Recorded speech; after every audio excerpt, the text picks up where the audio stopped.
আজকে আমার কপালে শনি নাচছে। এই সবাই মিলে দেখো আমাকে আজকে কি সাজাচ্ছে। ভিডিও করবো বলেছি, ব্যাস শুরু হয়ে গেছে। আমি বললাম এমনিতেই হবে, এদের সহ্য হচ্ছে না।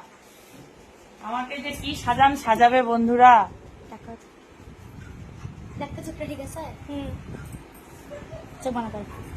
আসছি একটু পরে। হ্যাঁ, আজকে মেকআপ ম্যান মনাবুড়ি আমাকে বসে সাজাচ্ছে।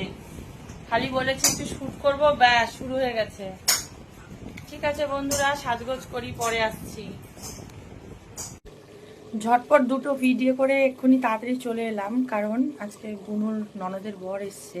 তো আমাকে খাসির মাংস রান্না করতে বলেছে। কালকে হাঁসের মাংস খেয়ে সবাই পাগল, হাঁসের মাংস খেয়ে সবাই বলে খুব ভালো লেগেছে। আজকে বলছে তুই খাসির মাংসটা রান্না কর। চেষ্টা তো করছি বন্ধুরা ভালো করে আজকে খাসির মাংসটা কালকের হাঁসের মাংসর মতো রান্না করতে। জানি না কেমন যে হবে, সবাই খেলে পরে বললে তখন ভালো লাগে রান্না করতে, মন হয় যে না করি।